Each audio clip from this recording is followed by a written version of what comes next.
નમસ્કાર, હું પ્રવીણ. મધ્યમ વર્ગ માટે તો અમુક શબ્દો અને અમુક આંકડા એટલી માયાજાળ હોય છે કે સમજથી બહાર હોય છે. ભણેલા ગણેલા પણ ગોથા ખાઈ જાય.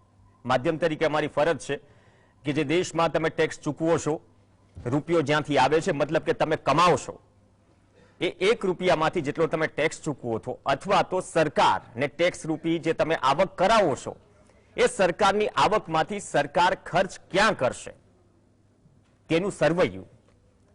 સાદી ભાષામાં આમ તો દરેક બજેટ આવે એટલે મધ્યમ વર્ગ અથવા તો જરૂરિયાતમંદ વર્ગ તાકીને બેઠો હોય કે મને ક્યાંક થોડી ઘણી રાહત મળી જાય, કેમ કે 1 રૂપિયો આવે છે પણ રૂપિયો એક જ આવી રહ્યો છે.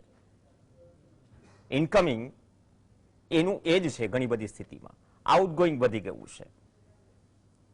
પેટ્રોલ ડીઝલના ભાવ લાંબા સમયથી આસમાન હશે, પણ સામે લસણના ભાવ વધી ગયા, તો એ રીતે આશ્વસ્ત રહો કે લસણ કરતા પેટ્રોલ ડીઝલ સસ્તું છે. આજે પૂરક બજેટ હતું.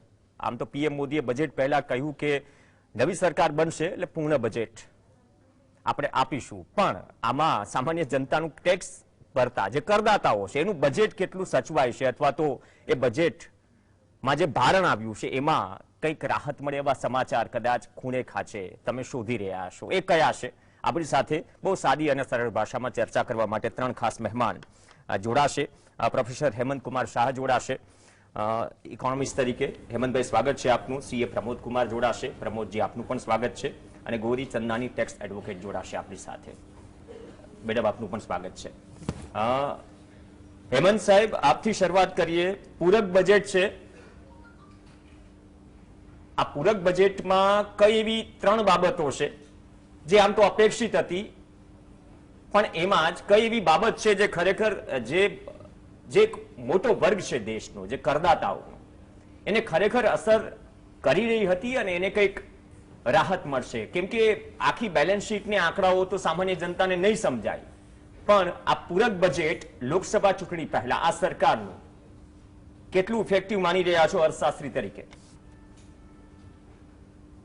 આ બજેટ ચૂંટણી લક્ષી હોત તો સારું થાત, પણ એવું ચૂંટણી લક્ષી નથી.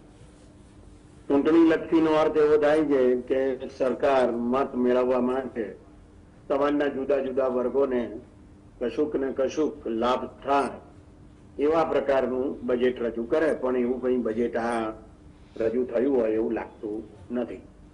સમાજનો કોઈ વર્ગ એનાથી લાભાન્વિત થાય એવું લાગતું નથી. એટલે એ અર્થમાં જોઈએ તો આ બજેટ ચૂંટણી લક્ષી છે જ નહીં. બીજો એક મહત્વનો મુદ્દો એ છે કે નાણાપ્રધાને એમના પ્રવચનના પહેલા ભાગના પહેલી લીટીમાં એવું કહ્યું ખરું કે આ વચગાળાનું બજેટ છે, પણ વચગાળો કેટલો એ તો એમણે કહ્યું જ નથી.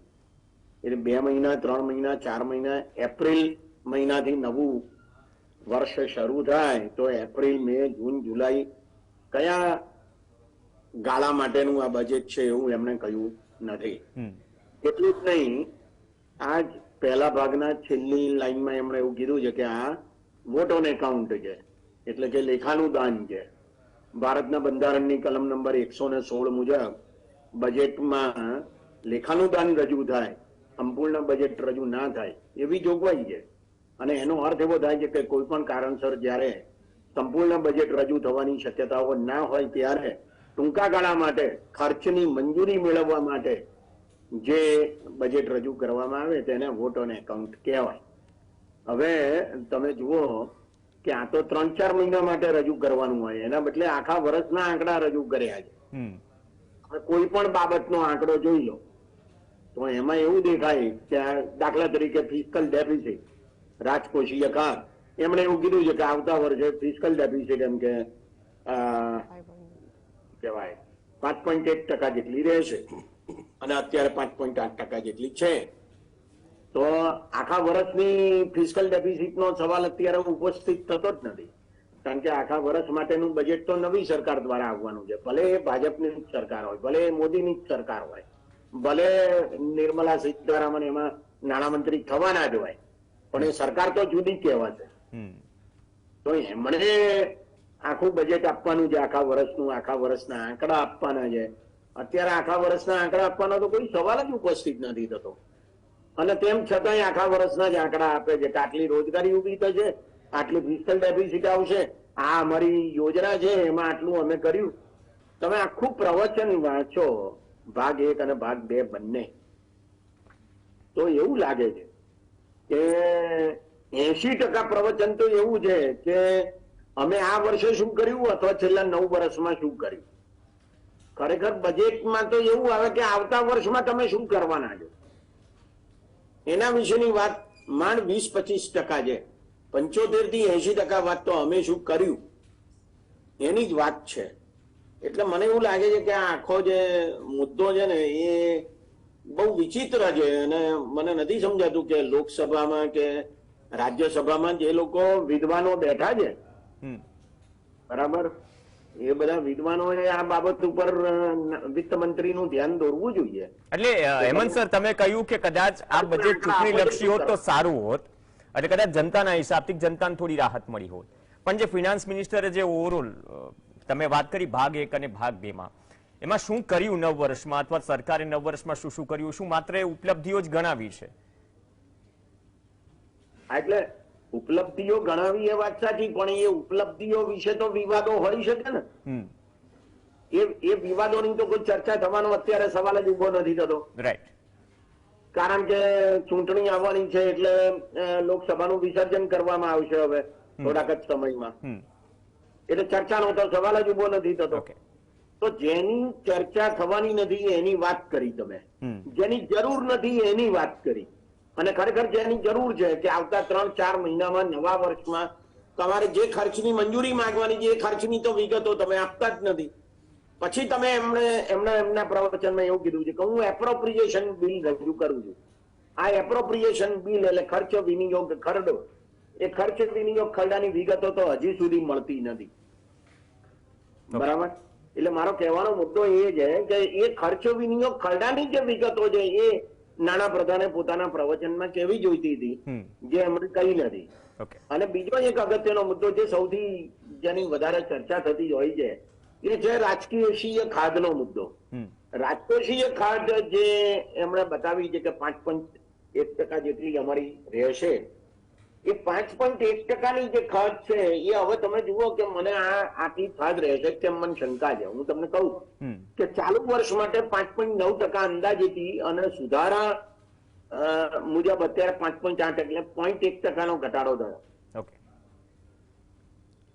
તો હવે સવાલ ઉભો એ થાય છે કે આ 0.7%નો ઘટાડો થઈ જશે એક જ વર્ષમાં. આ શક્ય છે ખરું? મને નથી લાગતું કે શક્ય બને. દાખલા તરીકે ગયા વર્ષનો જે અંદાજ હતો તે 6.4%નો હતો.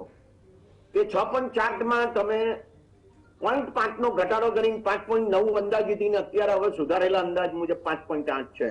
એટલે 0.6નો ઘટાડો થયો છે, થવાની શક્યતાઓ છે. થયો છે એવું ના કહેવાય. એ સંજોગોમાં 0.7નો ઘટાડો થઈ જાય એ મને એવી આશા રાખવી વધારે પડતી છે. અને બીજો એક છેલ્લો અગત્યનો મુદ્દો પહેલા કહી દઉં કે જે જૂનું બજેટ હતું ને તે કેટલા કરોડ રૂપિયાનું હતું, તો જે જૂનું બજેટ હતું એ 45,03,000 કરોડ રૂપિયાનું હતું.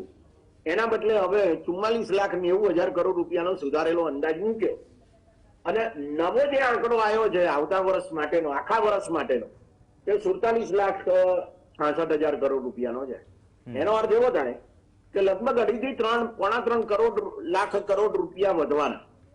આ 2.5 લાખ કરોડ રૂપિયા વધે એટલે એનો અર્થ એ થયો કે સરકારના બજેટમાં લગભગ 6% જેટલો વધારો થયો.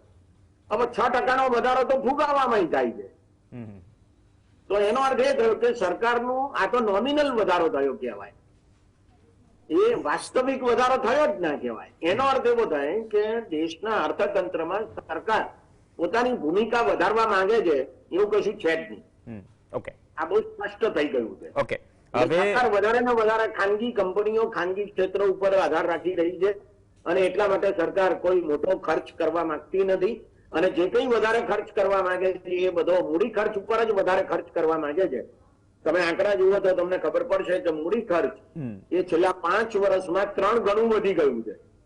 એટલે હાઈવેઝ ઉપર, એક્સપ્રેસ વે ઉપર, વિમાન મથકો ઉપર, પોર્ટ્સ ઉપર, બરાબર, રસ્તાઓ ઉપર, ફ્લાયઓવર ઉપર, રેલવે લાઈનો ઉપર, નવી ટ્રેનો ઉપર, આ બધી બાબતોમાં કરી દીધા છે સરકારે. આ બધું ન કરવું જોઈએ હું અત્યારે કહેતો નથી, પણ સવાલ એ છે કે આ બધી બાબતો ઉપર જે ખર્ચ કરવામાં આવે છે એ ખર્ચ જેને માટે કરવામાં આવે છે એ મજૂરો આ બાંધી રહ્યા છે બધું.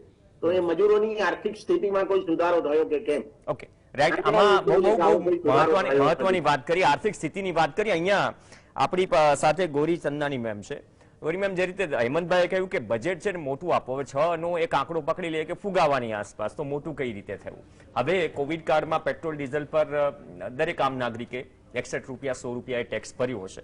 હવે ટેક્સની બાબતમાં જે મધ્યમ વર્ગ કે અપર મિડલ ક્લાસની આપણે થોડી વાત કરી લઈએ, જ્યાં તકલીફ એ છે કે આવક એટલી નથી વધી રહી, સામે મોંઘવારી વધી છે. મેં લસણનું ઉદાહરણ એટલા માટે આપ્યું, છેલ્લા 2 દિવસના સમાચાર છે. તો આ પરિસ્થિતિમાં ટેક્સમાં થી જે ઇન્કમિંગ થઈ રહ્યું છે, સરકારને જે જઈ રહ્યું છે, એમાં તો કોઈ ફેરફાર છે નહીં.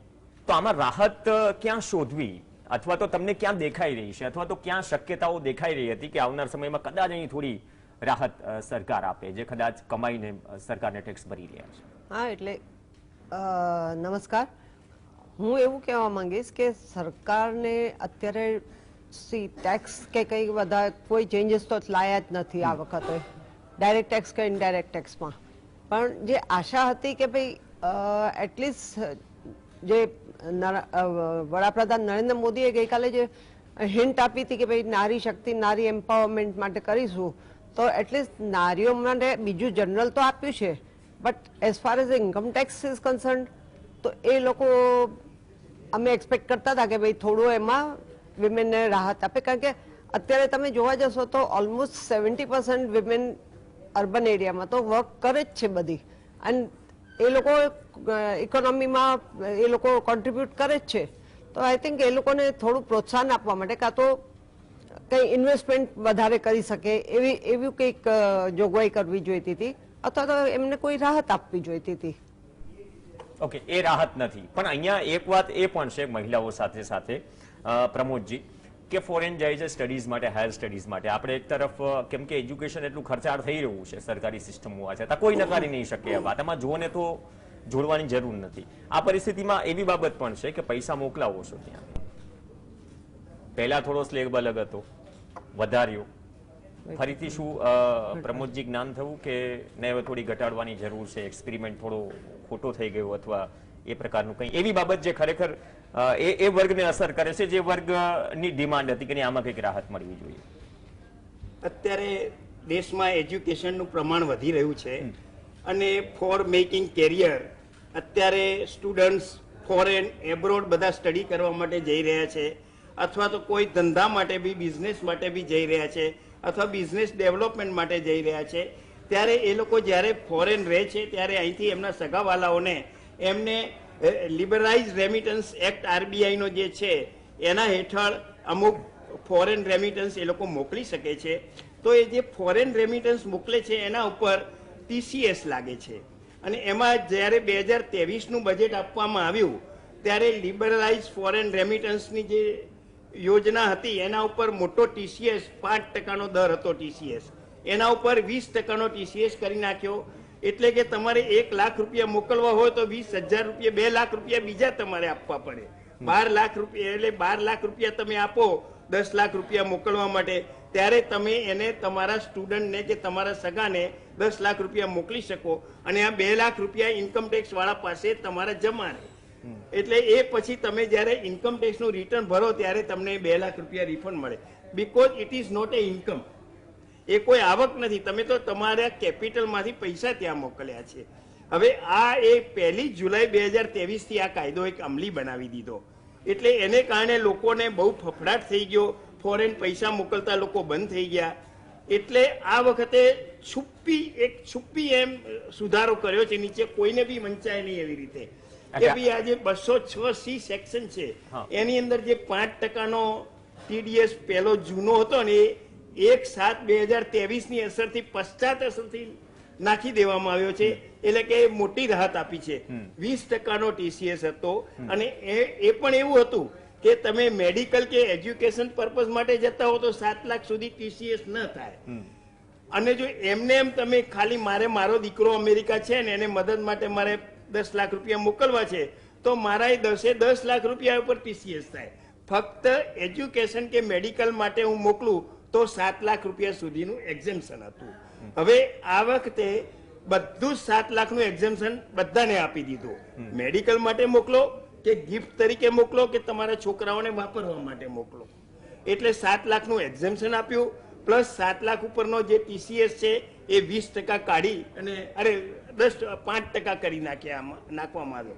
તદુપરાંત લોકો અત્યારે ટુરિઝમ ભાઈ ડેવલપ થઈ રહ્યું છે, લોકો પાસે પૈસા છે એટલે ફોરેન ફરવા જાય છે, તો ફોરેન ટ્રાવેલ ઉપર પણ TCS નાખવામાં આવ્યો હતો વિધાઉટ એની એક્ઝેમ્પશન. 1 જુલાઈ 2023 થી એટલો ખરાબ કાયદો લાવ્યા કે પેલા 7 લાખ સુધી એક્ઝેમ્પશન હતું, ટુરિઝમમાં TCS નહીં કરવો, એ એક્ઝેમ્પશન કાઢી અને એકથી તમારે ગમે એટલા 1 લાખ રૂપિયા આપો તોય તમારો 20% TCS કરી નાખે. 1 જુલાઈ 2023 થી આવો કાયદો અમલમાં હતો. એના ઉપર પણ ફોરેન ટુરિઝમમાં પણ 7 લાખ રૂપિયા સુધી તમારો કોઈ TCS નહીં કરવાનું આ બજેટમાં સૂચવવામાં આવ્યું છે. પણ જો 7 લાખ ઉપર તમે જે ખર્ચશો તો તમારો 20% TCS થશે. એટલે એ પણ બધાને કંઈ લાગુ પડવાનું નથી. આપણે બધા નાની ટૂર મીડિયમ ક્લાસ પીપલ છીએ, 1 લાખ કે 2 લાખ કે 3 લાખ રૂપિયા ખર્ચવા વાળા ફોરેન ટૂરમાં છીએ. 7 લાખ ઉપર તો ખર્ચનારા અમુક વર્ગ જ છે, 2% જે કોર્પોરેટ હાઉસીસ. પણ લક્ષદ્વીપ માટે કદાચ એક અલગ જાહેરાત થઈ શકતી હતી, કેમ કે ટુરિઝમને આપણે પ્રમોટ કરવાનું છે ને જે ફોરેન જાય છે લોકો કદાચ, અને જે ઇન્ડસ્ટ્રી ડેવલપ આપણે જેમ કે ગુજરાતમાં ઇન્ડસ્ટ્રી ડેવલપ કરી રહ્યા છે. હવે ટુરિઝમ ડેવલપમેન્ટ વાળી વાત અલગ છે.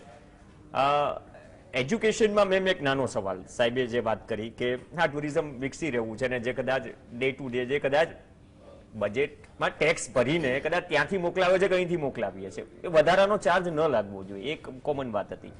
પણ નારી પર આધારિત આ બજેટ હશે. ઇન જનરલ બધી જ જાહેરાતો થઈ ગઈ. ઘણી વખત છે ને જાહેરાત બોલવામાં કે કરવામાં સારી લાગતી હોય છે. જેમ સાહેબે કીધું સુધારો કર્યો પણ ક્યાંય બહુ ઓછાને નજરે ચડે એ પ્રકારનો સુધારો છે. તો એ પ્રકારની ખરેખર માનો છો કે પૂર્ણ બજેટ પહેલા નવી સરકાર જે કંઈ પણ આવે એ પહેલા થઈ શકતી હતી આ બજેટમાં? એ ચોક્કસ કરી શકતા હતા, પણ આ સિન્સ આ વોટ ઓન અકાઉન્ટ હતું એટલે એ લોકોએ હિંમત નથી કરી એ બધું કરવાનું. અને જ્યારે ફૂલ બજેટ આવશે આફ્ટર ધ ઇલેક્શન ત્યારે મે બી એ લોકો કંઈક કરે, કારણ કે અત્યારે તમે જોવા જાવ તો અત્યારે બધું સ્મૂથલી ચાલે છે. એટલે એમાં એ લોકોએ કંઈ કર્યું નથી. ખાલી આ 7 લાખ રૂપિયા વાળું એડ્યુકેશન ને હેલ્થ માટે એ જે 5% કર્યું એ વેલકમ સ્ટેપ છે. કારણ કે અત્યાર સુધી જેટલા છોકરાઓ ફોરેન જતા હતા ભણવા, છોકરા છોકરીઓ, તો ખાસું એ લોકોનું TCS થતું હતું ત્યાં. ઓકે પ્રમોદજી, કોઈ એવો મુદ્દો છૂટી જાય છે જે તમારા ધ્યાનમાં હોય? સમય થોડો ઓછો છે તો ક્વિક 2-4 મુદ્દા લઈશ. કેટલીક સ્ટાર્ટઅપ કંપનીઓ યસ અને sovereign wealth fund, pension fund, એ લોકોના જે ઇન્વેસ્ટમેન્ટ છે એ ઇન્કમ ટેક્સ થી એક્ઝેમ્પ્ટ હતા અને એની લિમિટ 31/3/24 સુધી એક્ઝેમ્પશન હતું. પરંતુ આ બજેટમાં એમને પણ 31/3/24 ની લિમિટ વધારીને 31/3/25 સુધી એમને સ્ટાર્ટઅપ કંપનીઓને એક્ઝેમ્પશન આપવામાં આવ્યું છે. તદુપરાંત સોવરિન વેલ્થ ફંડ અને પેન્શન સ્કીમોમાં જે ઇન્વેસ્ટમેન્ટ છે એના ઉપર પણ હવે ઇન્કમ ટેક્સનું એક્ઝેમ્પશન આપવામાં આવ્યું છે. ઓકે, 2 મિનિટ જેટલો સમય છે. હેમંતકુમાર શાહ, આમ તો કૃષિ ક્ષેત્રે ડીએપી, નેનો ડીએપી ની વાત થઈ રહી છે, એ વાત અલગ છે. કોઈ નથી વિચારી રહ્યું કે નેનો ડીએપી માટે પાણીનો અલગથી કેટલો ઉપયોગ થશે. પાણીની પારાયણ તો વર્ષોથી છે જ. આપણે 2 મિનિટમાં સાહેબ તમારી રીતે મૂલવો આ બજેટને, ચૂંટણી પહેલાના આ બજેટને, જ્યાં ખરેખર એક થોડોક અવકાશ બચતો હતો, એટલીસ્ટ 4 મહિના તો 4 મહિના માટે, 3 મહિના તો 3 મહિના માટે, જે કદાચ થઈ શકતું હતું ને જે સરકારે કદાચ રિસ્ક નથી લીધું. આપની વાત બિલકુલ સાચી છે કે નવા વર્ષના 3-4 મહિના માટે જે બજેટ રજૂ કરવાનું હોય એ બજેટ એમણે રજૂ કર્યું જ નથી. અત્યારે ભારત સરકારની વેબસાઇટ ઉપર તમે જુઓ તો આખા વર્ષના જ આંકડા મળે છે અને એટલે ખબર જ નથી પડતી કે આવતા 4 વર્ષ 4 મહિનાના આંકડા માટે તમે જે મંજૂરી માંગી રહ્યા છો એ આંકડા કયા છે. મારો કહેવાનો મુદ્દો એ છે કે સરકારની જે આવકની પરિસ્થિતિ છે એ આવકની પરિસ્થિતિમાં પણ કઈ બહુ મોટો ફેરફાર થયો નથી. 11.6% જેટલા જીડીપીના એ કર આવક હતી અને આવતે વર્ષે 11.7% થવાની જે એવો અંદાજ મૂક્યો છે, એટલે 0.1% જેટલો વધારો થવાનો. આ સંજોગોમાં સરકારનું દેવું વધે એ બહુ સ્વાભાવિક છે. એટલે તમે જુઓ રૂપિયો ક્યાંથી આવે છે અને ક્યાં જાય છે એને વિશેની વાત જો તમે જુઓ તો તમને ખબર પડે કે આવતા વર્ષે પણ 28% જેટલી રકમ આવકના એ દેવામાંથી આવવાની છે અને જે કંઈ ખર્ચ થવાનું છે એમાં 20% એટલે 5મા ભાગ જેટલી રકમ એ દેવું ચૂકવવા માટે થવાની છે. આનો અર્થ એ થયો કે દેવું લેવાની રકમ વધારે છે અને દેવું ચૂકવવાની રકમ ઓછી છે, એટલે વર્ષો વર્ષ દેવું વધવાનું છે, એમાં કોઈ શંકાનું સ્થાન નથી. અને જે સરકારનો આંકડો છે તે આવો છે કે ચાલુ વર્ષે 58.1% જીડીપીના એ દેવું છે સરકારનું અને આવતા વર્ષે 57.2% જેટલું થવાની ધારણા છે. એટલે આ કોઈ બહુ મોટું પરિવર્તન આવવાનું છે અને એનાથી દેશની જીડીપી પણ બહુ હરણફાળ પડશે અને 500 લાખ કરોડ રૂપિયાનું અર્થતંત્ર થઈ જશે આપણું 3 વર્ષમાં. આ વાતમાં કઈ દમ દેખાતો નથી. એનું કારણ એ છે કે 326 લાખ કરોડ રૂપિયાનું અર્થતંત્ર છે, એટલે એમાં તમે અત્યારે 20%ના દરે વિકાસ કરો ને તો તમે 500 લાખ કરોડે પહોંચી શકો, નહીં તો પહોંચી ના શકો. અત્યારે 6-6.5%ના ફાંફા છે. આ એક હકીકત છે. એટલે સૂત્રો બહુ સારા લાગે પણ વાસ્તવિકતા કંઈક જુદી છે, એક હકીકત છે. અને આ બજેટ એ વાસ્તવિકતામાં કોઈ મહાન પરિવર્તન લાવનારું છે એવું કશું દેખાતું નથી.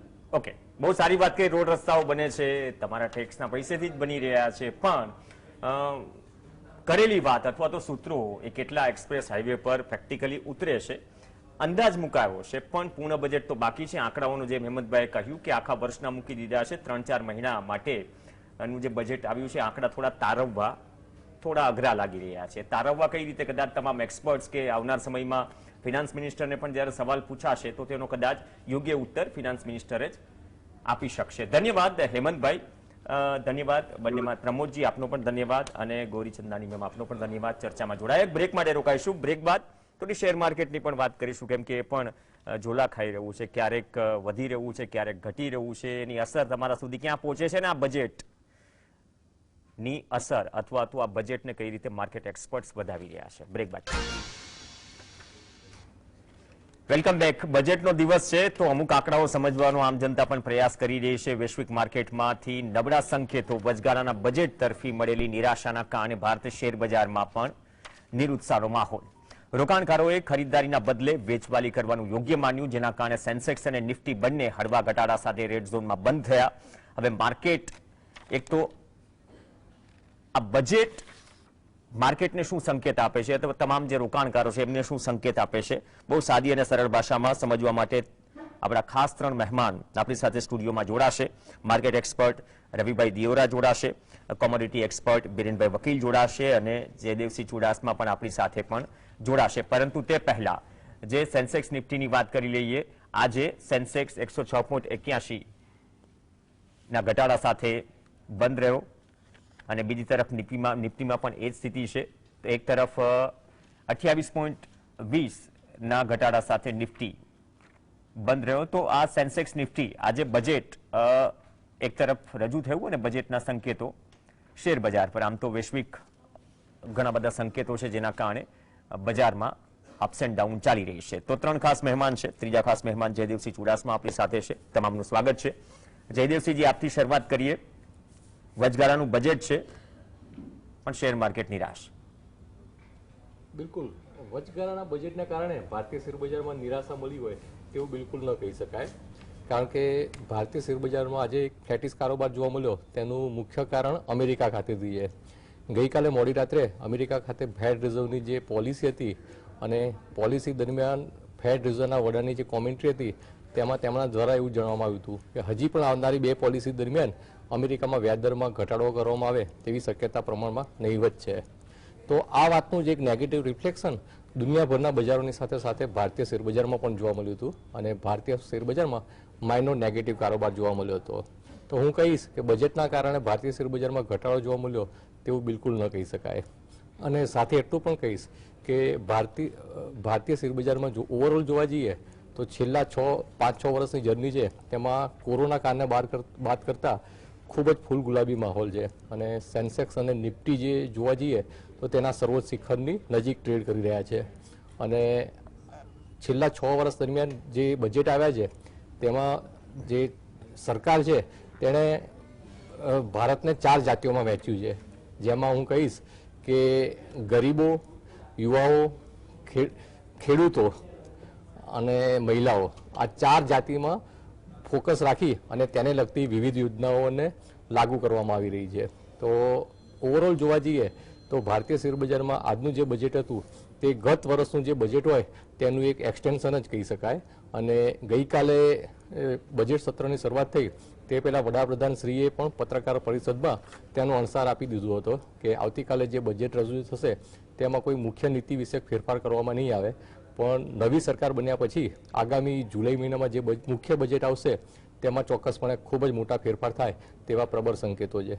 ઓકે, મતલબ એ સંકેત પણ આપી દીધો, પોલિટિકલી પણ આપી દીધો અને અર્થશાસ્ત્રની દ્રષ્ટિએ પણ આપી દીધો. પણ બિરેનભાઈ, કોમોડિટી સેક્ટર માટે આ વચગાળાનું બજેટ, આમ તો કોઈ નીતિ વિષયક એટલા કોઈ નિર્ણયોની વાત અગાઉથી જ વાત ક્લિયર થઈ ગઈ હતી, પણ આજે છતાં પણ દેશના જે સામાન્ય લોકો છે એ જ્યારે બજેટ શબ્દ સાંભળે તો એ બજેટમાંથી આખરે એમના માટે શું નીકળશે એની રાહ જોઈ રહ્યા હોય છે. પણ તો કોમોડિટી સેક્ટર માટે આ વચગાળાનું બજેટ કેવું રહ્યું?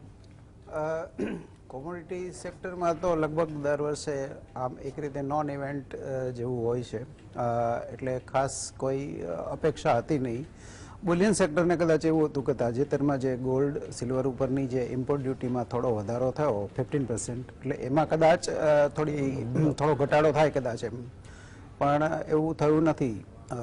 એટલે કોમોડિટી માટે કોઈ પેલું છે નહીં, પણ ઓવરઓલ કોઈ નવા ટેક્સીસ નથી આવ્યા અને ઇમ્પોર્ટ ડ્યુટી ફ્રીઝ થઈ ગઈ છે, નવી કોઈ ઇમ્પોર્ટ ડ્યુટી નથી, એટલે અત્યારે કોઈ નવો માર નથી. એને આપણે એક રીતે જો રાહત ગણીએ તો એ રાહત ગણવી જોઈએ. અમે કોમોડિટી તરીકે અમે આવું માનીએ છીએ.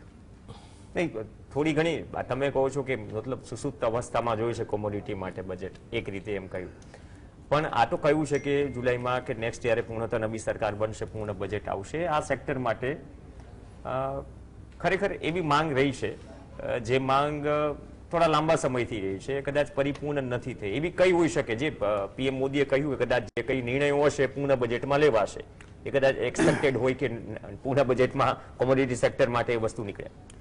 આમ કોમોડિટી સ્પેસિફિક અત્યારે તો કંઈ છે નહીં એવું.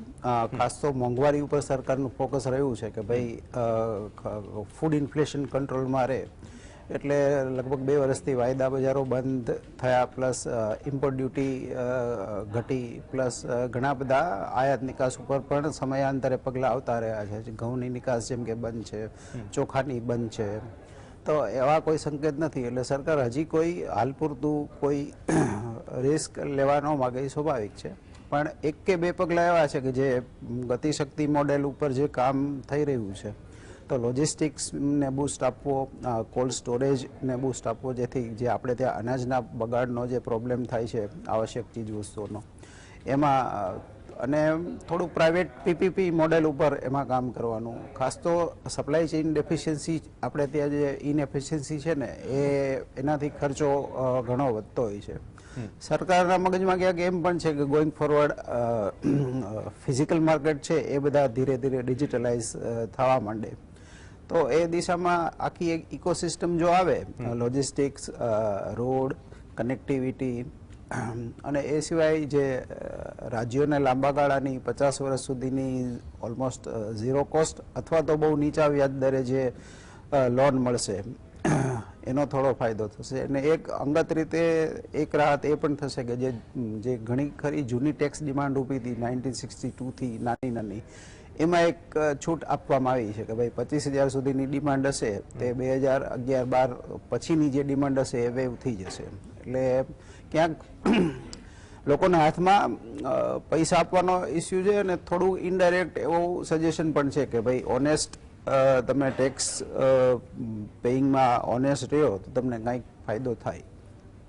ઓકે, નિયમિત ટેક્સ ભરવો જોઈએ કેમ કે સરકાર ટેક્સથી ચાલે છે, પણ રવિભાઈ ખર્ચા પણ છે આમ આદમીની જેમ સરકારના પણ 11% ખર્ચમાં વધારાનું એલાન કર્યું છે ફિનાન્સ મિનિસ્ટરે, છતાંય માર્કેટને કોઈ સપોર્ટ ન મળ્યો. એટલે જે જયદેવસિંહે જે વાત કરી એ પણ કારણ છે, અથવા તો આ ખર્ચનું જે એલાન છે એને આપ કઈ રીતે જોઈ રહ્યા છો? ઝડપથી જે 11%નો જે વધારો છે અને સાથે 11 લાખ કરોડની અમાઉન્ટ છે, આઈ થિંક એને માર્કેટે કઈ એટલે પોઝિટિવ ના લીધું, કારણ કે equity market always forward looking હોય છે. આગળ ફાઇનાન્સ મિનિસ્ટર અને પ્રાઇમ મિનિસ્ટર બંને સાઈડથી કમેન્ટ હતા કે તમારે આ બજેટથી વધારે આશા ના રાખવી જોઈએ. હવે ખુદ જે બજેટ બનાવે છે, જેમના પહેલાથી ખ્યાલ છે અને એમને જ જ્યારે પેપર લીક કર્યું હતું કે એમને જ કીધું હતું કે કઈ બજેટમાંથી આશા ના રાખવી જોઈએ, અને સાચામાં માર્કેટને કોઈ આશા પણ નહોતી. અને પર્ટિક્યુલર માર્કેટ એ જોવા માંગતું હતું કે કોઈ મોટા એવા એલાન ના કરે કે એવો મેસેજ જાય કે ગવર્મેન્ટ ડેફિસિટને અવગણી અને આગળ અત્યારે પોપ્યુલર મીન્સ કે પોતે હવે ઇલેક્શન આવી રહ્યું છે એટલે પોપ્યુલર થવા માટે પોપ્યુલિસ્ટ મેઝર્સ લે, એ મેઝર્સનો અભાવ રહ્યો, એ માર્કેટે પોઝિટિવ લીધું. જેમ જયદેવજી જણાવી રહ્યા હતા, જે ફેડરલ રિઝર્વનું જે આપણને ડિસિઝન જોયું અને એ પછી જે ફેડ ચેરની સ્પીચ અને એમાં પણ પલટી જે લાસ્ટ 3 સ્ટેટમેન્ટ હતા એમના, એ સ્ટેટમેન્ટમાં એમને ક્લિયર કરી દીધું કે મે સિવાય રેટ કટ નહીં થાય, તો એને માર્કેટ થોડું નેગેટિવ લીધું. અને યુએસ માર્કેટમાં ન્યુયોર્કની એક બેંક છે એને પણ ડિવિડન્ડ કટ કર્યું, પછી મૂડીઝ એનો આઉટલુક છે ડાઉનગ્રેડ કર્યું, એટલે ત્યાંની તમામ બેંકોમાં 6-7% કરેક્શન્સ હતા નાની બેંકોમાં. તો આપણને ઓવરનાઇટ સંકેતો ખરાબ હોવા છતાં આજે બેંક નિફ્ટી આપણી પ્લસ બંધ થઈ, કારણ કે ગવર્મેન્ટે જે ડેફિસિટનો ટાર્ગેટ છે 2025નો એ ઘટાડીને 5.1% કરો. તો ઓલવેઝ જ્યારે ગવર્મેન્ટ પોતાનું ફિસ્કલ કન્સોલિડેશન એક્સેપ્ટ કરી અને એ પાથ ઉપર ચાલતી હોય ત્યારે માર્કેટ અને પર્ટિક્યુલર બેન્કિંગ અને ફાઇનાન્શિયલ કંપનીઓ છે એને પોઝિટિવ જોતી હોય છે. તો આઈ થિંક એના હિસાબે જે એક્સપેન્સ વધારવાની ઇમ્પેક્ટ ઇન્ફ્રા ઉપર કે રેલવે ઉપર કે જે કેપેક્સ વાળા હેવી કેપિટલ ગુડ્સ વાળા સેક્ટર પર પડવી જોઈતી હતી, એ ઇમ્પેક્ટ પોઝિટિવ ના પડી. કારણ કે જો તમે એના પ્રાઇસ જોશો એક મહિનામાં, તો ઓલરેડી સારા બજેટની આશાએ આ પ્રાઇઝીસમાં એક સારી રેલી છેલ્લા એક મહિનામાં તમામ આ સેક્ટરના સ્ટોક્સમાં આવી ગઈ છે. તો અત્યાર સુધી માર્કેટનું આ વલણ રહ્યું છે કે જ્યારે ત્યારે કોઈ ઇવેન્ટનું હેપનિંગ થાય છે, મીન્સ કે આજે ઇવેન્ટ હતી એટલે ઇવેન્ટ પછી થોડું પ્રોફિટ ટેકિંગ હોય છે.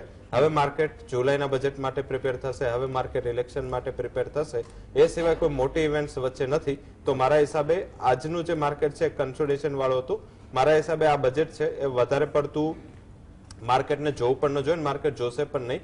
હવે જે અર્નિંગ આવી રહી છે, જે રેડ સી પ્રોબ્લેમ છે, જે ઇન્ફ્લેશન વધવાની ફિયર છે, જે અત્યારે આપણે એક્સપોર્ટ કરીએ છીએ એ એક્સપોર્ટના અત્યારે જે દિવસો છે 3 ટાઈમ્સ વધ્યા છે, ફ્રેટ કોસ્ટ 3 ટાઈમ વધી છે, ક્રૂડના પ્રાઇસીસ હાઈ લેવલ પર છે. તો આઈ થિંક આની ધીમે ધીમે એક ઇન્ફ્લેશન ઉપર અસર થશે અને ફેડ મેમાં રેટ કટ કરશે કે એને લઈને પણ માર્કેટ થોડું કન્સર્ન થશે. આ એક સૌથી મહત્વનું ફેક્ટર નિયર ટર્મમાં હું માની રહ્યો છું. ઓકે જયદેવસિંહ, તમે તો કહ્યું કે કોવિડ પછી તો ઓલમોસ્ટ માર્કેટ ફૂલ ગુલાબી જ રહેવું છે, પીક પર રહેવું છે, પણ આ બજેટ વચગાળાના બજેટ આવ્યા પછી તમારી દ્રષ્ટિએ ઇન્વેસ્ટમેન્ટ કરવા માટે બેસ્ટ સેક્ટર કયું? બિલકુલ, હું કહીશ કે માત્ર વચગાળાનું બજેટ નહીં, પણ છેલ્લા 6 વર્ષના જે બજેટ આવ્યા તેમાં ઘણી બધી બાબતો ઉપર સરકાર ફોકસ આપી રહી છે.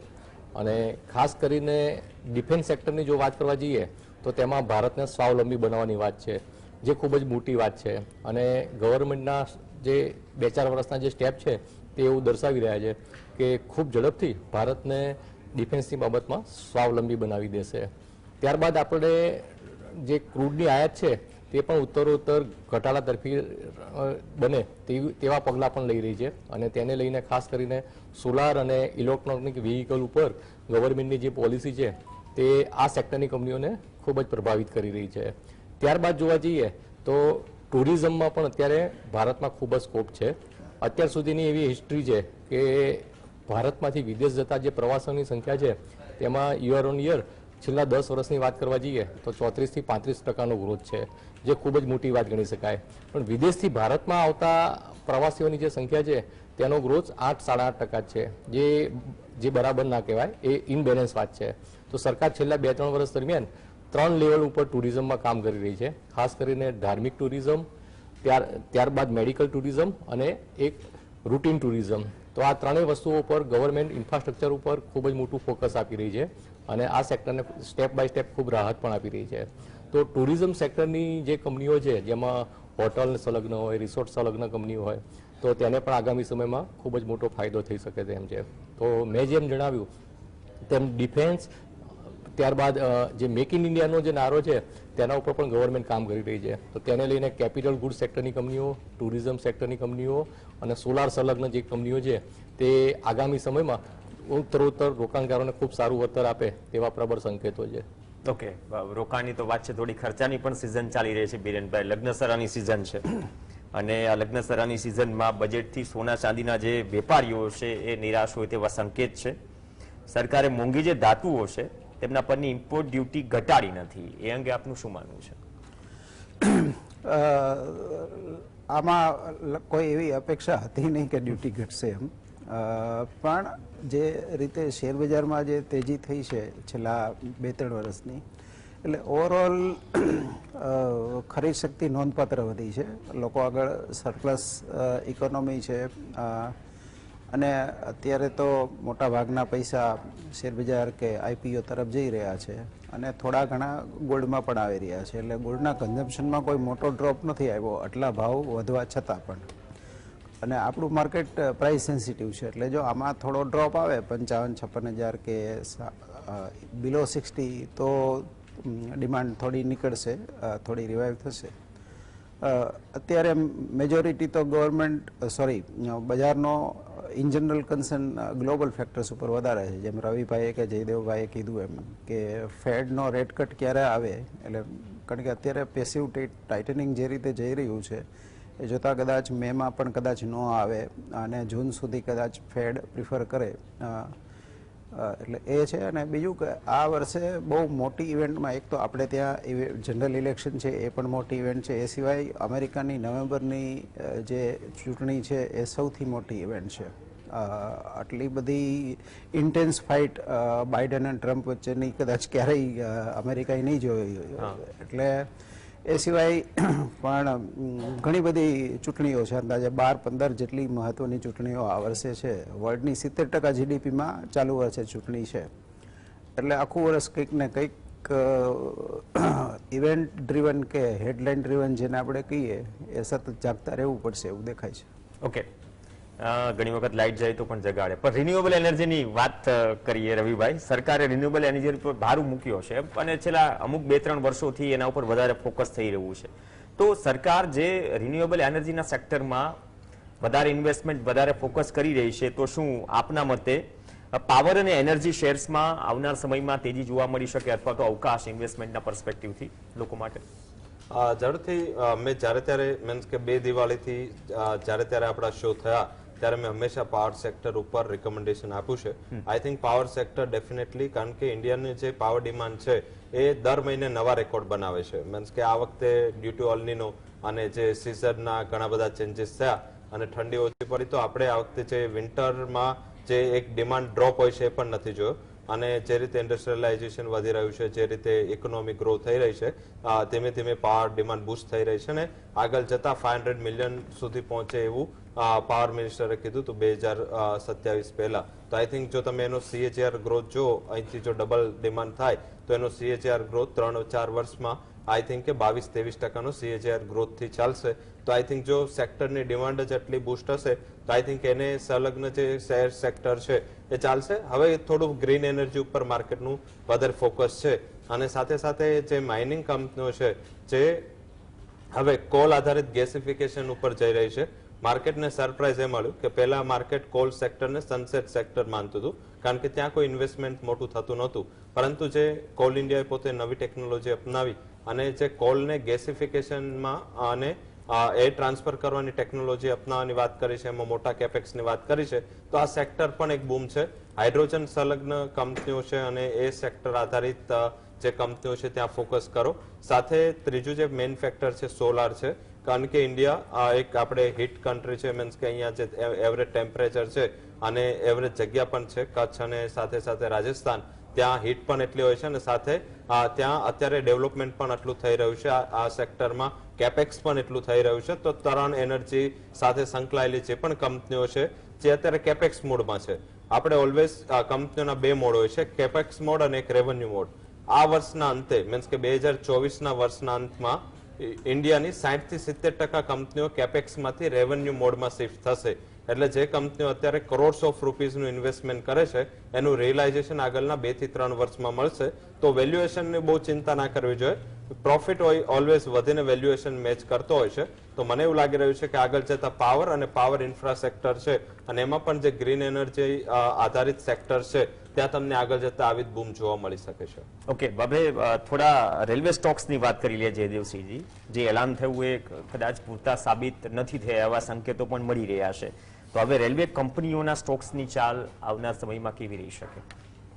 બિલકુલ, છેલ્લા 2-2.5 વર્ષથી જોવા જઈએ તો રેલવે સંલગ્ન જેટલા પણ સ્ટોક છે તે અત્યારે ખૂબ જ ઉન્માદમાં છે અને અમાપ વૃદ્ધિ રેલવે સંલગ્ન સ્ટોકમાં જોવા મળી છે. અને હું તો વ્યક્તિગત રીતે માનું છું કે હાલમાં જે રેલવે સેક્ટરના જે સ્ટોક છે તે થોડાક ઓવર વેલ્યુડ છે અને નજીકમાં રેલવે સ્ટોકમાં નેચરલ સ્ટોનમાં બી ઘટાડો આવે તેવા પ્રબળ સંકેતો છે. પણ ઓવરઓલ સરકારની કામગીરીની જો રીતે વાત કરવા જઈએ તો છેલ્લા 3-4 વર્ષ દરમિયાન રેલવે ઇન્ફ્રાસ્ટ્રક્ચર પર ગવર્મેન્ટે ખૂબ જ ફોકસ આપ્યું છે અને ખાસ કરીને રેલવેનું આધુનિકરણ, નવા ટ્રેક બનાવવા, ત્યારબાદ રેલવે સંલગ્ન જે સેફટીના નોર્મ્સ છે તેમાં પણ માઇક્રો પ્લાનિંગ કરી રહ્યા છે અને હજી પણ આવનારા 1 દશકા દરમિયાન રેલવે સંલગ્ન ખૂબ જ મોટા કામો થાય તેવા પ્રબળ સંકેતો છે. તો હાલના લેવલથી રેલવે સ્ટોકમાં નજીકના ભવિષ્યમાં કોઈ નાનું કરેક્શન આવે તો તેમાં જે ક્વોલિટી સ્ટોક છે તેને આઈડેન્ટિફાઈ કરી રોકાણકાર મિત્રોએ એક સાથે ખરીદી ન કરતા તેમાં ધીમે ધીમે ખરીદી કરવી જોઈએ. અને આ ખરીદી વચ્ચે બિરેનભાઈ, એક કોમોડિટી સેક્ટરમાં એક માંગ એ પણ હતી કે એગ્રી કોમોડિટી ફ્યુચર કોન્ટ્રાક્ટ પરથી પ્રતિબંધ હટાવી પ્રાઇસ ડિસ્કવરી મેકેનિઝમ મજબૂત કરવામાં આવે, પણ તેનો ઉલ્લેખ નથી થયો. એના કારણો શું હોઈ શકે, અથવા તો હજુ 3 મહિના 4 મહિના રાહ જોવી પડશે? એ તો સ્વાભાવિક છે કે જ્યાં સુધી આ ઇન્ફ્લેશન અને એટલે ટિપિકલી કહીએ તો જ્યાં સુધી મુખ્ય ચૂંટણી પૂરી ન થાય ત્યાં સુધી આ એરિયામાં કોઈ જાહેરાતોની અપેક્ષા નથી. પણ આ બજેટમાં પર્ટિક્યુલર અમુક સૂક્ષ્મ જાહેરાતો કૃષિલક્ષી થઈ છે. એમાં એક તો ઓઇલ સીડ સેક્ટરમાં સેલ્ફ સફિશિયન્સીની વાત છે, એટલે કદાચ સીડ ટેકનોલોજી ઉપર થોડો ભાર આપવામાં આવશે, ક્વોલિટી સીડ્સ. જે મામલે આપણે થોડાક સંતોષકારક નથી. જેમ કે આપણો રાયડો જે છે એ આપણું યીલ્ડ એવરેજ 1.5 થી 2 ટનનું છે, બહુ સારો રાયડો હોય તો. એની સામે જર્મનીમાં 8 ટન યીલ્ડ આવે છે, ફ્રાન્સમાં, યુરોપમાં 6 ટન 5 ટન જેવું યીલ્ડ આવે છે. એટલે આમાં જો સુધારેલી જાતો આવે તો કદાચ આપણે 2.5 ટનથી 3 ટન સુધી કદાચ જઈ શકીએ. આ દિશામાં અમુક પ્રયાસો ચાલી રહ્યા છે. એટલે એ સિવાય બહુ લાંબા સમયથી આપણે ચોખામાં આપણો જે ગ્રોથ છે એ સ્ટોલ થઈ ગયો છે. ઘઉંમાં પણ સ્ટોલ થઈ ગયો છે. જે પહેલી હરિયાળી ક્રાંતિ થઈ આપણે 60ના દાયકામાં, એ પછી આપણે કોટનમાં ને એ બધામાં ઘણું કામ કર્યું, પણ અનાજના ક્ષેત્રે આપણે ઘણું કરવાનું બાકી છે. તો મને લાગે એ આ પહેલી શરૂઆત કદાચ એ તેલીબિયાથી કદાચ થાય. એટલે એ સિવાય કોટનમાં પણ આવા જાહેરાત નથી, પણ આ પ્રકારના પ્રોડક્ટિવિટી બૂસ્ટના પ્રપોઝલ્સ ને એવું બધું ઘણું બધું ચાલી રહ્યું છે. મિશન એડિબલ ઓઇલ્સ આપણે ઘણી વખત અગાઉ ઓફબીટ ડિબેટોમાં પણ ચર્ચા કરી ચૂક્યા છે. એક મિશન કે લક્ષ્યાંક મૂક્યો હતો, એટલે એમાં પાપા પગલીમાં અંગૂઠો મૂક્યો છે, અથવા તો હજુ આવનાર સમયમાં રાહ જોવી પડશે? કેમ કે આપણે ઇમ્પોર્ટ જે આપણે કરીએ છીએ, તમે વધારે સારી રીતે સમજાવી શકશો કે પેટ્રોલ ડીઝલ સિવાય આપણું જે વિદેશી હુંડિયામણ જાય છે મેક્સિમમ આપણી ખપત હિસાબથી તેમાં જઈ રહ્યું છે. તો એના પર શું એટલી ઝડપી વૃદ્ધિ થશે અથવા તો વર્કઆઉટ થશે આવનાર સમયમાં? એટલે મને લાગે છે કે જે આમાં જે ક્લિયર કટ બોલ્ડ ડિસિઝન જેને કહીએ ને, તો એ ગમે ત્યારે આપણે આ MSP થી ડીલિંગ થવું પડે, DBTમાં આપણે જવું પડે, મીન્સ ડાયરેક્ટ બેનિફિટ ટ્રાન્સફરમાં, કે ભાઈ કિસાનોને જે રિલેશન મળે ને એ MSPને બદલે તમે સીધું આપી દો. વચ્ચે મધ્યપ્રદેશમાં આ એક પ્રયોગ થયો હતો, પણ પછી એ સંભાવ ચાલ્યો નહીં, કારણ કે ભાવાંતર યોજના. હા, ભાવાંતર યોજના. કારણ કે એમાં હોય છે કે જે મીડિયેટરને જે ક્રીમ મળતું હોય ને જતું રહે છે. એટલે પણ ઇવેન્ચ્યુઅલી મને એમ લાગે છે કે MSP જતી રહેશે, અને એ જશે ને તો ઘણી બધી ઇનએફિશિયન્સી પણ જશે. કારણ કે MSP ક્યારેય ઘટી નથી શકતી, વધી શકે છે. અને એના કારણે આપણે ઘણી બધી વસ્તુઓમાં આઉટ પ્રાઇસ થઈ ગયા છીએ. એટલે પણ મને એમ લાગે છે કે આની માટે તો પૂર્ણકાલીન બજેટ હોય ને તો જ આવું થઈ શકે.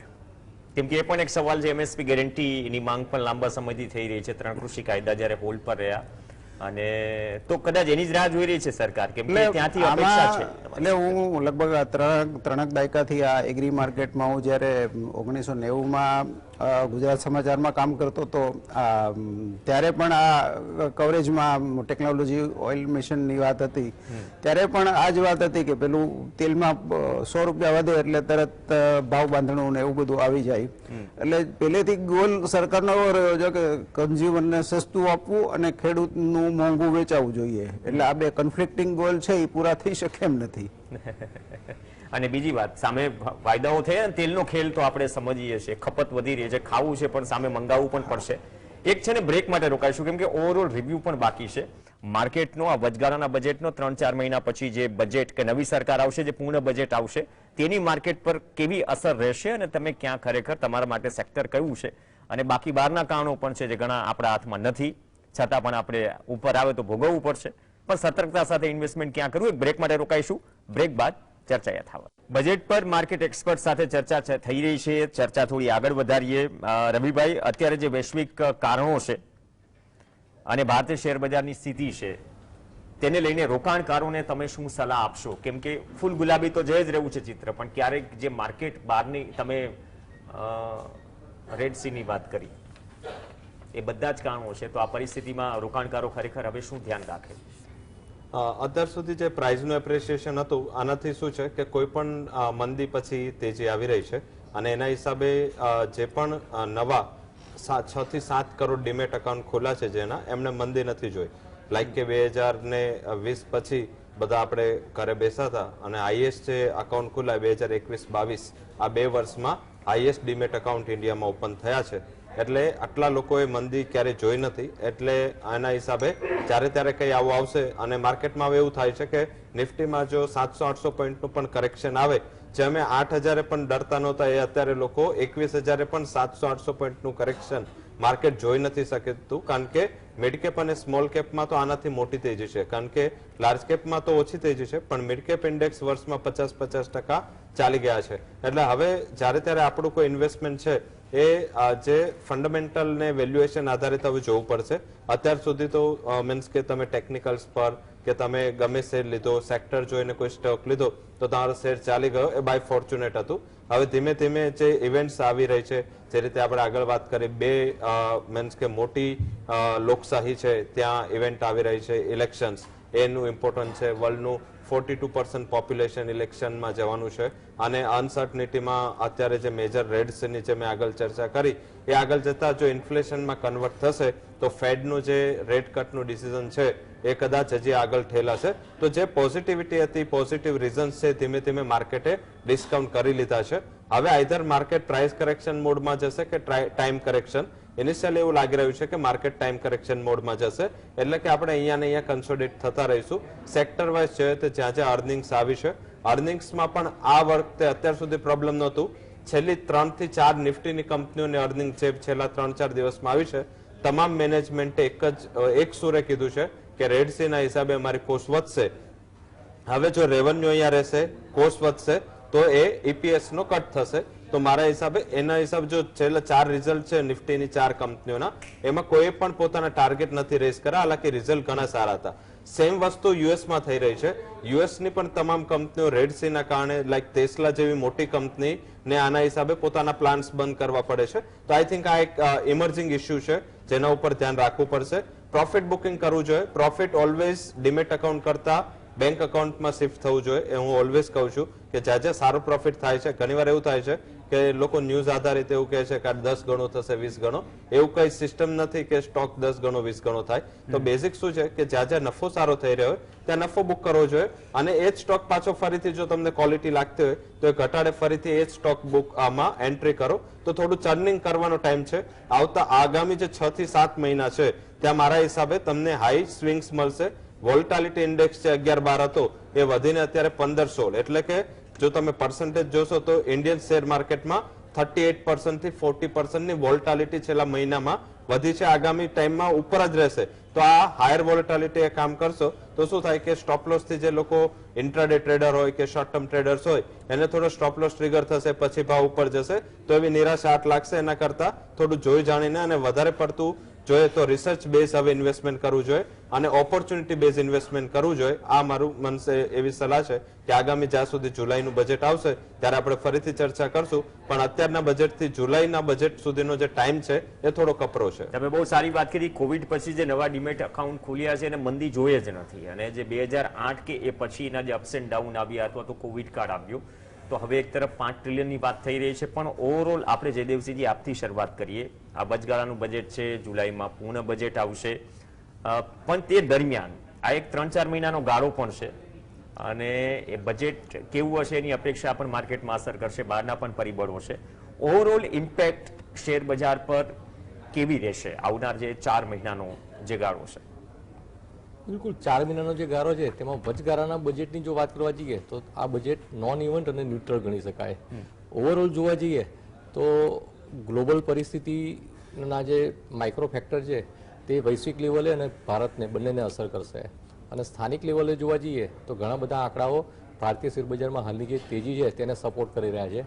ખાસ કરીને જીએસટી કલેક્શનના આંકડા, ઇન્કમ ટેક્સમાં જે કરદાતાઓની સંખ્યા છે તેમાં ઉત્તરોત્તર મજબૂતાઈ જોવા મળી રહી છે. ડીમેટ એકાઉન્ટની સંખ્યામાં પણ જે મજબૂતાઈ જોવા મળી રહી છે. મ્યુચ્યુઅલ ફંડની વાત કરવા જઈએ તો જે એસઆઈપીમાં જે રોકાણ કરતા રોકાણકારોની સંખ્યા છે તે દર મહિને 20,000 કરોડ રૂપિયાની જે એસઆઈપી છે તે પણ ખૂબ મોટી વાત ગણી શકાય. તો હાલમાં ભારતીય શેરબજારમાં જે લિક્વિડિટી છે તે ખૂબ જ મોટા પ્રમાણમાં અને પર્યાપ્ત છે, અને તેને લઈ અને ભારતીય શેરબજારમાં કોઈ નાનું મોટું કરેક્શન આવે તો ફરીથી ખૂબ ઝડપથી રિકવરી પણ જોવા મળી રહી છે. અને આ જ રીતનું જે મોમેન્ટમ હજી પણ જો જોવા મળી રહે તો ભારતીય શેરબજારમાં હાલના લેવલથી બહુ મોટી મંદી તાત્કાલિક આવી જાય તેવી શક્યતા પ્રમાણમાં ખૂબ નહીવત લાગી રહી છે. અને હું તો ત્યાં સુધી કહીશ કે આવનારા 3 થી 5 વર્ષ, 7 વર્ષ, 10 વર્ષ દરમિયાન હાલના લેવલથી ખૂબ સારી મજબૂતાઈ જોવા મળી શકે છે. સાથે સાથે એટલું પણ કહીશ કે સેન્સેક્સ અને નિફ્ટીમાં સામેલ જે કંપનીઓ છે તેમાં એક સમયની જે બ્લુ ચીપ કંપનીઓ છે તે તો હજી પણ 2 થી 2.5 વર્ષ, 3 વર્ષ, 3.5 વર્ષ જૂના ભાવ પર ટ્રેડ થઈ રહી છે. મતલબ કે હાલમાં જે તેજી જોવા મળી રહી છે તેમાં ભૂતકાળની જે બ્લુ ચીપ કંપનીઓ છે તેમાં જોઈએ તેટલી મજબૂતાઈ જોવા નથી મળતી. જો તેમાં પણ થોડી ઘણી રિકવરી જોવા મળે તો પણ હાલના લેવલથી ખૂબ સારી મજબૂતાઈ જોવા મળી શકે છે. ઓકે, વિરેનભાઈ આપનો ઓપિનિયન? આમાં ગ્લોબલ મેક્રો ઇકોનોમિક પ્લેથી ચાલવું જોઈએ. એટલે જે હમણાં આપણે ફેડની વાત કરી તો ફેડના જે ઇનિશિયલ કટ આવશે જૂન કે મે કે જુલાઈ જ્યારે પણ આવે એમાંથી લગભગ 2-3 કટ ફ્રન્ટ લોડેડ હશે, એટલે નાના આવશે 25 બેઝિસ પોઈન્ટ જેવા. પાછલા જે 200 બેઝિસ પોઈન્ટ જેવા આવશે એ સ્ટીપ હશે, એટલે એને આપણે આ સાયકલને બેક લોડેડ સાયકલ કહી શકીએ. એટલે આવા સંજોગોમાં 2 પ્લે થઈ શકે. કેશ રીચ એસેટ હેવી કંપનીઓ કે જેની બુક્સ ઉપર એસેટ ઘણી મોટી છે અને કેશ સારી છે. થોડું જેને રિસ્કી પ્લે કરવું હોય તો એણે heavy on date, light on asset કરવું જોઈએ, કારણ કે હવેના જે રેટ કટ આવશે એ ફાસ્ટ આવશે. તો કંપનીઓ ઉપર જે વ્યાજનું બર્ડન છે એ ઘણું મોટું બર્ડન છે એ ઘટી શકે. તો એમાં large cap infrastructure, capital goods, mining, coal, power, આ બધી સિલેક્ટ કંપનીઓ ઉપર 3-4 વર્ષના હોરિઝોનથી કરી શકાય, હું એવું જોઈ રહ્યો છું.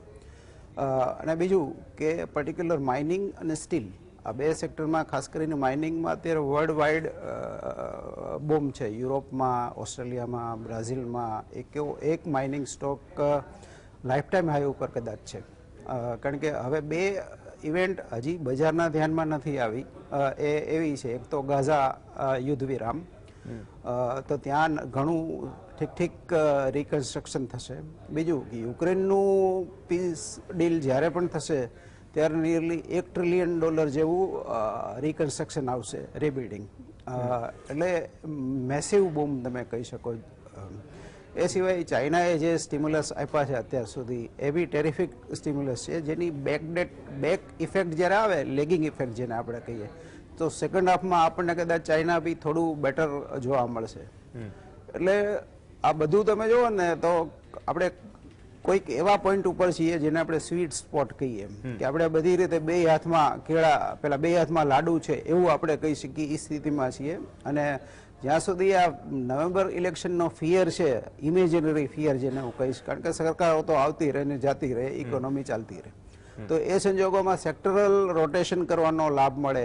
આપણે આ પોર્ટફોલિયોમાંથી ઓવરવેલ્યુડ સ્ટોક્સ કાઢી નાખો અને સસ્તા લઈ લો, ક્વોલિટી લઈ લો, સસ્તા મીન્સ ક્વોલિટી લઈ લો, એમ પેની સ્ટોક લેવા એવું હું નથી કહેતો, પણ સેક્ટર રોટેશનનો ટાઈમ મળે અને એનો મોકો ઉઠાવવો જોઈએ, એનો લાભ લેવો જોઈએ.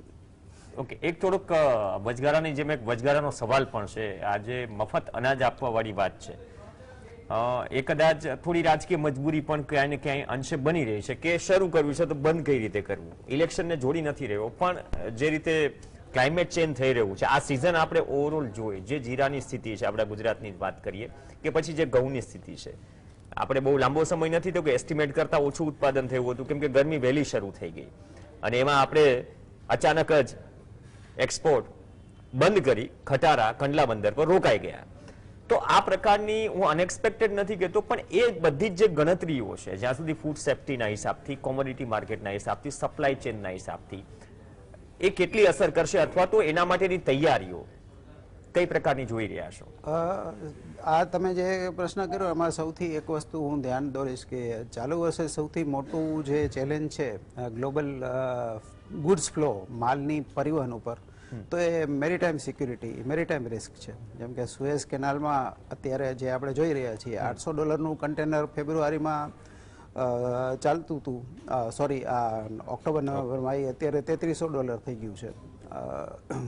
એવો જ પનામા કેનાલમાં થોડો જે અમેરિકાને અને આ યુરોપને કનેક્ટ કરે છે, ત્યાં અલ્ટ્રા લો વોટર લેવલને કારણે નેવિગેશન ઉપર થોડા તકલીફો છે. એ સિવાય ઘણા ખરા ઇનલેન્ડ વોટરવેઝ, જર્મની કે અમેરિકામાં મિસિસિપી કે એમેઝોન, બ્રાઝિલ, ત્યાં નદીઓના જળસ્તર ઘણા નીચે છે, ક્લાઇમેટ ચેન્જ જે તમે કીધું એમ એને કારણે, તો ત્યાં પણ મેરીટાઈમ નેવિગેશનમાં થોડો ઇસ્યુ છે. સૌથી જેને આપણે બ્લેક સ્વાન ટાઈપનું રિસ્ક કહીએ કે જે અણધાર્યું, તો આ મિડલ ઇસ્ટનો તણાવ જો વધે અને હોર્મુઝની ખાડી જેને આપણે કહીએ છીએ, જે ગલ્ફ ઓફ ઓમાનથી ઈરાનને જોડે છે, તો એમાં જો કોઈ ડિસરપ્શન આવે ને તો બહુ મેજર ઇસ્યુ થાય. કારણ કે ગલ્ફમાંથી કોઈ પણ પેટ્રોલ કે ગેસનું ટેન્કર નીકળે ને તો એને કમ્પલસરી હોર્મુઝમાંથી પસાર થવું પડે. એટલે એ જો રૂટ ડિસ્ટર્બ થાય ને તો એ અનથિંકેબલ વસ્તુ છે. એટલે આ બધું જો સમૂહસૂત્રું ચાલે ને ગાઝા યુદ્ધ વિરામ થાય તો એ ઘણા સારા સમાચાર હશે. ક્લાઇમેટ ચેન્જ મુદ્દે આ બજેટમાં કંઈ આવ્યું નથી, પણ મને અપેક્ષા હતી કે કંઈક આવવું જોઈએ. કારણ કે આપણે આ ઉતારા ઉપર જે ઇસ્યુ આવી રહ્યા છે કે આપણે ખેતી સાથે તમે સંકળાયેલો છો, હું બી સંકળાયેલો છું થોડો ઘણો, એટલે મેજર ઇસ્યુ જેમ તમે કીધું, રવિ ફસલોમાં ઘઉંમાં છેલ્લા 2 વર્ષથી ધાર્યા ઉતારા નથી મળી રહ્યા આપણને. કપાસમાં તો 6-7 વર્ષથી આપણે યીલ્ડ સેચ્યુરેશન ઉપર જતા રહ્યા છીએ. આપણે વાત કરીએ છીએ 4 કરોડ ગાસડીની, પણ રિયલાઇઝેશન 3 કરોડ 10 બસ એટલું જ આવે છે. એટલે આ મામલે કંઈક થાય તો સારું એમ. એટલે હવે પછી ઇમરજન્સી આવશે તો કરવું જ પડશે. અને અનાજની જે વાત કરીને તો એ મને એમ લાગે છે કે ગ્રાન્ડ પ્લાન એવો છે કે આપણે ત્યાં આમ પણ કોઈ વસ્તુ ચાલુ કરીએ, ફ્રીબીઝ જેને આપણે કહીએ, તો એ પછી બંધ કરવા મુશ્કેલ હોય છે. અને એ સિવાય બી આજ વિકસિત દેશોમાં એક ધીરે ધીરે ખ્યાલ પ્રચલિત થઈ રહ્યો છે યુનિવર્સલ બેઝિક ઇન્કમ, કે ભાઈ દરેકને કંઈક તો મળવું જ જોઈએ. એટલે મને એમ લાગે છે કે એ દિશામાં આપણે પણ થોડા જઈ રહ્યા છીએ. ઓકે, વિકાસશીલથી વિકસિત દેશ તરફ આગળ વધી રહ્યા છે રવિભાઈ. વી હોપ કે કંઈ એવું અણધારી વસ્તુ ન આવે, પણ જે આપણા હાથમાં નથી. આપની ફાઇનલ કોમેન્ટ ઓવરઓલ આવનાર 4 મહિનાને લઈને રોકાણકારો માટે કે આશ્વસ્ત રહો, ટેન્શન ન લો, જે નથી જોયું ભૂતકાળમાં કદાચ આવે તો એના માટેની રિકવરી કે તૈયારી, થોડું સૂચન.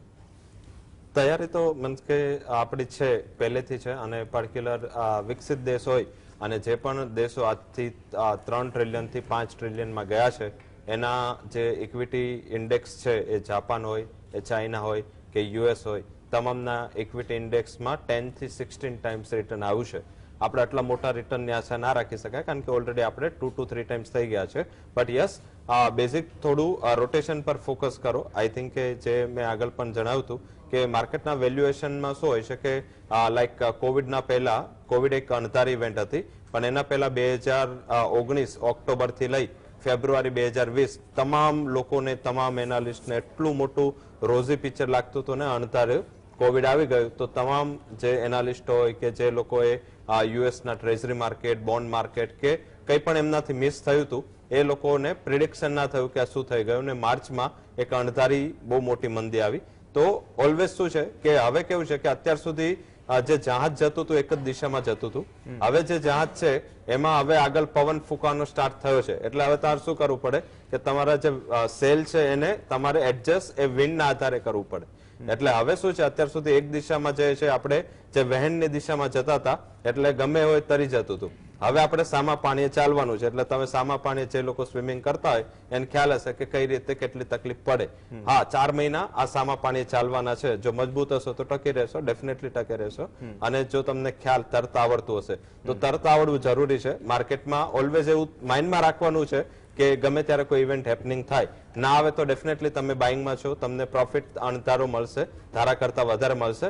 એક જે બચાવી શકે એવું ફેક્ટર છે લિક્વિડિટી. ટોટલ ઇન્ડિયામાં એક મહિનામાં જે ઇક્વિટી માર્કેટનો ઇન્ફ્લો છે એ 32 થી 35 હજાર કરોડ છે.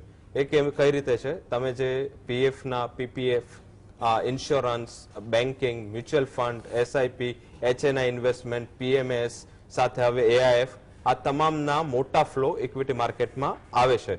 સેકન્ડ કે જે મેનો ટાઈમ જે આપણને વિકટ લાગે છે એ ટાઈમે આપણી પાસે એક મોટું ફેક્ટર આવવાનું છે, એ છે MSCI નો બોન્ડના માર્કેટનો ફ્લો. આપણા ડેટ માર્કેટમાં ઓછા ઇન્ટરેસ્ટ રેટે, જો ઇન્ટરેસ્ટ રેટ કટ નહીં થાય તો પણ આપણે સવાલ નથી, કારણ કે આપણે સસ્તા વ્યાજ દરની મોટી ડેટનો ઇન્ફ્લો છે એ MSCI ના ઇન્ડેક્સમાં આપણે સામેલ થવાના છે. એટલે આપણી પાસે આગામી 10-12 મહિનામાં $1 ટ્રિલિયન આપણા ઇક્વિટીમાં અને આપણા માર્કેટમાં ડાયરેક્ટ આવવાના છે. ડાયરેક્ટ જે MSME છે, ડાયરેક્ટ જે બિઝનેસ છે એમાં આવવાના છે. એટલે લિક્વિડિટી આપણને બચાવી શકે છે બંને સાઈડ, ડાયરેક્ટ ઇન્વેસ્ટમેન્ટ સાઈડ અને equity investment side. Equity investment આપણા ડોમેસ્ટિક ઇન્વેસ્ટરો બહુ હવે સ્ટ્રોંગ થઈ ગયા છે અને ડાયરેક્ટ ઇન્વેસ્ટમેન્ટમાં બહારથી જે ફ્લો આવવાનો છે એ ઘણો સ્ટ્રોંગ છે. આનાથી શું થશે, રિસ્ક છે ને એ એક સ્પ્રેડ થશે. અત્યાર સુધી શું હતું કે ઇન્ડિયાના પૈસા, ઇન્ડિયાની બેંકના પૈસા લઈને કોઈ બિઝનેસ ચાલુ કરો, ના ચાલુ તો રિસ્ક પણ ઇન્ડિયા ઉપર આવ્યું. હવે જે પૈસા આવી રહ્યા છે બહારથી આવી રહ્યા છે, મીન્સ કે અહીંયા જો કોઈ બિઝનેસને રિસ્ક આવ્યું તો એ માત્ર ઇન્ડિયા પર નહીં રહે, એ બહાર સ્પ્રેડ થશે. તો ઇન્ડિયન ઇકોનોમી એક વેલ બેલેન્સ મોડમાં જઈ રહી છે. આ એક સૌથી મોટું કુઝન છે. અને જો કોઈ પણ વોલ્ટાલિટી આવે છે, કરેક્શન આવે છે, લિસ્ટ તૈયાર રાખો અને પૈસા તૈયાર રાખો. જો આ બંને હશે તો તમારી પાસે આગામી સમયમાં રિટર્ન માર્કેટ માટે તમારે રિટર્ન મહત્વનું નથી, કારણ કે રિટર્ન છે એ માર્કેટ દર વર્ષે આજથી 2000 થી લઈને આજ સુધી ગણો 15% CAGR રિટર્ન માર્કેટે આપ્યું છે. એટલે મીન્સ કે ડેટ માર્કેટ કરતા બમણું રિટર્ન માર્કેટે કન્સિસ્ટન્ટ રીતે આપ્યું છે. એટલે રિટર્ન તો આવશે.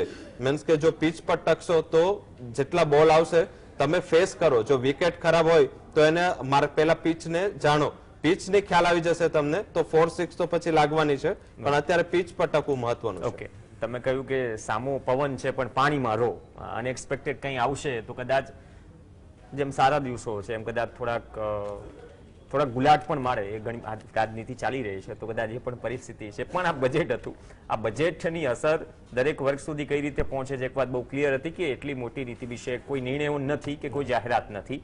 પણ નવી સરકાર બને, નવી સરકારનું પૂર્ણ બજેટ, તેને લઈને માર્કેટની શું અસર રહેશે, એક્સપર્ટ્સે બહુ સારી ભાષામાં, સારી રીતે લોકોને સમજાય રીતે સમજાવ્યું. ધન્યવાદ બિરેનભાઈ વકીલ, રવિભાઈ દિયોરા અને જયદેવસિંહ ચુડાસમા, આપ ચર્ચામાં જોડાયા.